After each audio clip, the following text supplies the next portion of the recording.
అందరికీ నమస్కారం. నేను మీ పిసిరెడ్డి. చంద్రబాబు నాయుడు గారు ముఖ్యమంత్రిగా ఉంటే, తెలుగుదేశం పార్టీ అధికారంలో ఉంటే ఎక్కడెక్కడ మేధావులందరూ పుట్టుకొని వచ్చేస్తారండి.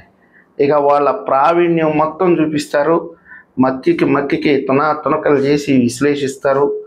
అండ్ ఏదో వాళ్ళకు ఉండేటటువంటి పరిజ్ఞానం మొత్తం ప్రదర్శించడానికి విశ్వ ప్రయత్నం చేస్తారు. 10 ఏళ్ళు కాంగ్రెస్ పార్టీ అధికారంలో ఉన్నప్పుడు మాట్లాడరు.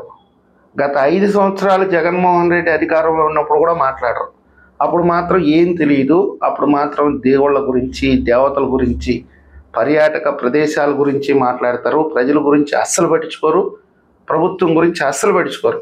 చంద్రబాబు నాయుడు గారు ముఖ్యమంత్రి అయినప్పుడు మాత్రమే వీళ్ళకి ప్రజాస్వామ్యం గుర్తొస్తుంది, పాలన గుర్తొస్తుంది. ఇక పాలనలో జరిగేటటువంటి అవినీతి అయితేమి, బొక్కలైతేమి, చెక్కలైతేమి అన్నీ బయటకు వస్తాయి. ఆ రోజే ఒక 4-5 రోజుల క్రితం ఒక చూచాయిగా ఒక మెసేజ్ బయటకు వచ్చింది. ఒక 44,000 ఎకరాలు అమరావతి కోసం సేకరిస్తున్నారు అని. ఇంకా వీళ్ళ ప్రావీణ్యం మొత్తం బయటికి తీసేశారు. ఒక 3 రోజుల్లో అమరావతి కట్టేశారు. వీళ్ళు దాదాపుగా అమరావతి కట్టేశారు. 44,000 ఎకరాలు ఎందుకు? ఆ రైతులకు అన్యాయం చేసినట్టు కదా. ముందు కట్టొచ్చు కదా, కట్టాల్సింది. అప్పుడే మీకు 44,000 ఎకరాల సేకరణకి ఎందుకు వెళ్తున్నారు? అసలు ప్రభుత్వం అనుకున్నదా లేదా, పేపర్ లీకేజా కాదా అనేది కూడా తెలియదు ఎవరికి.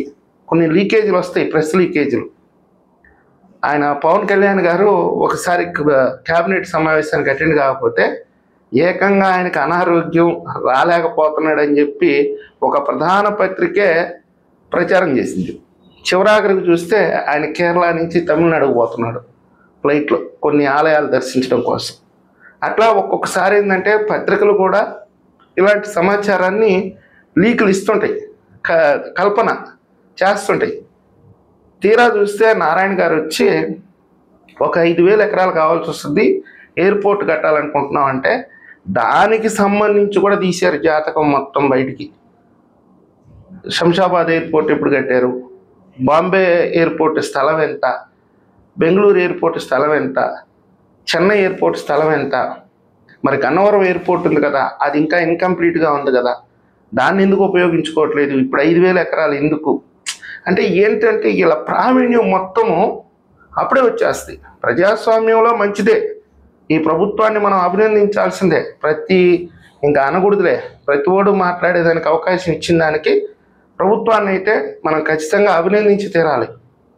టీసీఎస్ వాళ్ళకి 21 ఎకరాలు ఇచ్చారు వైజాగ్లో, అది 99 పైసలకో ఏమో ఇచ్చారు. దాని మీద తెగ మాట్లాడుతున్నారు. ఎందుకు ఇచ్చారు ఊరికే, మరి ఇలా అధికార దుర్వినియోగం కదా, ఎలా చేస్తారు అని. అసలు ఈ దద్దమ్మలకందరికీ అర్థం కావాల్సినటువంటి విషయం ఏంటంటే, మెడకాయ మీద తలకాయ ఉండే ఏ పారిశ్రామికవేత్త కూడా ఆంధ్రప్రదేశ్ వైపు కన్నెత్తి చూసే పరిస్థితి లేదు. ఇది వాస్తవం. ఎందుకనంటే ఈ ఆంధ్రప్రదేశ్ రాజకీయాలు మొత్తం కూడా ఎమోషన్స్తో ముడిపడి ఉంటాయి, కులాలతో ముడిపడి ఉంటాయి. అభివృద్ధిని ఆకాంక్షిస్తారా లేదా మనకైతే అర్థం కావట్లేదు. పట్టుమని 10 నెలలు కావట్లేదు, అప్పుడే ప్రభుత్వం మీద కొంతమంది బురద చల్లే ప్రయత్నం. రేపు 2029లో ఈ ప్రభుత్వం రావడం కష్టం అని కూడా మాట్లాడేవాళ్ళు. మినిమము ఒక సంవత్సరం, 1.5 సంవత్సరం పడుతుంది ఒక కొత్త ప్రభుత్వానికి అన్నీ చక్కబెట్టుకునే దానికి అన్నటువంటి కామన్ సెన్స్ కూడా లేకుండా 3 నెలల నుంచే 4 నెలల నుంచే పట్టుకున్నారు ఈ ప్రభుత్వం నిలబడదు అని. ఇక్కడ టీసీఎస్కి ఉచితంగా భూమి ఇవ్వడం కాదు, ఇంకా వీలైతే వాళ్ళకు ఒక 50 కోట్లు కూడా మనం అందించాలి. వాస్తవ పరిస్థితి ఏంటంటే టీసీఎస్, టాటా వాళ్ళ కంపెనీ చాలా పెద్దది. వాళ్ళ సంవత్సరానికి సంబంధించిన టర్నోవరు దాదాపుగా 3 లక్షల కోట్లు, ఒక రాష్ట్రానికి సంబంధించిన ఆదాయంతో సమానం. అలాంటి పెద్ద కంపెనీ ఇక్కడికి వచ్చి 40 కోట్లు పెట్టి భూమి కొనుక్కోలేదా? కారణం ఏంటి అంటే ఇక్కడికి రారు వాళ్ళు, వాళ్ళకి అవసరం కూడా లేదు. పెద్ద పెద్ద మెట్రోపాలిటన్ సిటీస్ ఉన్నాయి, వాళ్ళ కాలు పట్టుకోనో గడ్డాలు పట్టుకోనో ముందు పరిశ్రమలను ఇక్కడికి రంపిస్తే అప్పుడు వరుస పెడతారు ఆ రిలేటెడ్ కంపెనీస్ మొత్తం కూడా. అంతేకాదు ఈరోజు ఆంధ్రప్రదేశ్కి పరిశ్రమలు అవసరం, వాళ్ళు రావాలి, ఖచ్చితంగా రావాలి, భారీ భారీ పరిశ్రమలు రావాలి.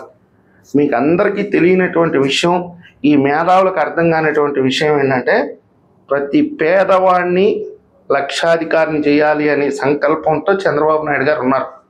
ఇది ఎవరికి అర్థం కావట్లేదు, ఎంత చెప్పినా అర్థం కాదు. అదే P4 ఇప్పుడు పరిశ్రమలు వస్తే ఇప్పుడు TCS అనేది ఒక 12,000 ఉద్యోగాలు ఇవ్వచ్చు, కానీ ఈ టాటా వాళ్ళు ఈ రాష్ట్ర వ్యాప్తంగా 2,000 నుంచి 10,000 వరకు కుటుంబాలని 2,000 నుంచి 5,000 వరకు కుటుంబాలని దత్తత తీసుకునే అవకాశం ఉంది. వాళ్ళకి అది ఒక పెద్ద సమస్య కాదు. కుటుంబానికి ఒక 10 లక్షలు ఇవ్వగలరు వాళ్ళు. ఆ కుటుంబం బాగుపడుతుందంటే ఒక 10 లక్షలు ఇవ్వగలరు. అలాంటి కంపెనీని ఈరోజు ఆంధ్రప్రదేశ్కి తీసుకురావడానికి నారా లోకేష్ గారు పడ్డ బాధ మామూలు బాధ కాదు. నిజంగా చెప్పాలంటే లోకేష్ గారే పట్టుకొచ్చారు దాన్ని. ఈరోజు మహీంద్రా ఉంది, చాలా చాలా పెద్ద కంపెనీలు ఉన్నాయి. వీటికన్నిటికీ ఆంధ్రప్రదేశ్ వైపు రావాల్సిన అవసరమే లేదు. ఇక్కడ రాజకీయ పరిస్థితులను అర్థం చేసుకొని ఇక్కడికి వచ్చి పెట్టుబడి పెట్టే ధైర్యం కూడా ఎవరు చేయరు. కాకపోతే ఈ P4 ప్రోగ్రామ్ ఒకటి తీసుకొని వచ్చి, నేను ఆల్రెడీ ఇదే వీడియోలో ఇదే ఛానల్లో చేస్తున్నాను P4 ప్రోగ్రామ్ గురించి, కానీ ఎవరు చూడరు. ఇట్లాంటి అవసరం లేదు. రెచ్చగొడితే బ్రహ్మాండంగా చూస్తారు.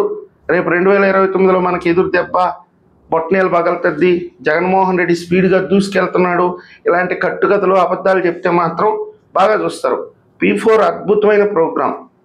ఏదైతే రేపు రిలయన్స్ 65,000 కోట్లు పెట్టుబడితో 500 గ్యాస్ ప్లాంట్లు పెడుతుంది రాష్ట్ర వ్యాప్తంగా. అంటే నియోజకవర్గానికి ఒక 3-2 వస్తాయి. వాళ్ళు ఒక 500 కుటుంబాలు, ఒక నియోజకవర్గానికి ఒక 200 నుంచి 500 కుటుంబాలు దత్తత తీసుకుంటుంది. వాళ్ళకు కూడా ల్యాండ్ ఫ్రీగా ఇస్తారు. ఇప్పుడు 40 కోట్లు పెట్టి TCS వాళ్ళకి అక్కడ భూమి ఇస్తే వాళ్ళు రేపు 2,000 కుటుంబాలను దత్తత తీసుకునేదానికి అవకాశం ఉంది. బతిమలాడో బామాడో ఏదో ఒక రకంగా మరి ఈరోజు పరిశ్రమలని తెచ్చుకోవాల్సిన బాధ్యత ప్రభుత్వం మీద లేదా? అన్నీ ప్రభుత్వమే చేయాలంటే ఈ రాష్ట్ర ఆర్థిక పరిస్థితి అంతకు అనుగుణంగా లేదు. ప్రజలు కూడా అర్థం చేసుకోవాలి, ఈ మేధావర్గం కూడా అర్థం చేసుకోవాలి. P4కి లింక్ అండి, ఇంకేం లేదు. నేను ప్రభుత్వ లక్ష్యం చెప్తున్నాను, ప్రభుత్వ రహస్యమైనటువంటి సమాచారం కూడా చెప్తున్నాను. నేను ఈ విషయంలో ఒక పరిశ్రమకి ఏదైనా భూమి దారాదత్తం చేస్తే వాళ్ళ 100 కోట్లు 150 కోట్లు పెట్టి కొనుక్కోలేని పరిస్థితులు అయితే వాళ్ళు ఉండరు. కేవలం ముందు ఆ కంపెనీని తీసుకొస్తే, వాళ్ళకి రాయితీలు కల్పిస్తే, ట్యాక్స్ లేకుండా చేస్తే, వాళ్ళ ద్వారా ఒక 50 కుటుంబాలు, ఒక 100 కుటుంబాలు, 1000 కుటుంబాలు ఆ కంపెనీ యొక్క స్థాయిని బట్టి దత్తత తీసుకునే విధంగా చేసి డబ్బులు ఇప్పించి వాళ్ళకి అవసరానికి ఆదుకునే విధంగా చేయాలి అనేది ప్రభుత్వ సంకల్పం. ఈరోజు సంక్షేమాలు ఇస్తున్నాం, కిలో 2 రూపాయల బియ్యం ఇస్తున్నాం, కరెంట్లో రాయితీ ఇస్తున్నాం, ఎన్నో ఇస్తున్నాం. ఆటిపాటికి అవి ఇస్తున్నా కానీ దాదాపుగా ఈ రాష్ట్రంలో 1,50,00,000 మంది ఒక పూట గడవనేటువంటి పేదవాడు ఉన్నాడండి. వాళ్ళ గురించి చంద్రబాబు నాయుడు గారు ఆలోచించి ఎక్కడెక్కడ కంపెనీలన్నా తీసుకొని వచ్చి ఇక్కడ పెడతా ఉంటే, అరే భూమి ఇచ్చేస్తారా? ఇది అధికార దుర్వినియోగం కదా. ఏం మాట్లాడుతున్నారో వాళ్ళ విజ్ఞతకే వదిలేయాలి. ఈ వీడియో మీకు నచ్చినట్లయితే లైక్ చేయండి, సబ్స్క్రైబ్ చేయండి. ధన్యవాదాలు.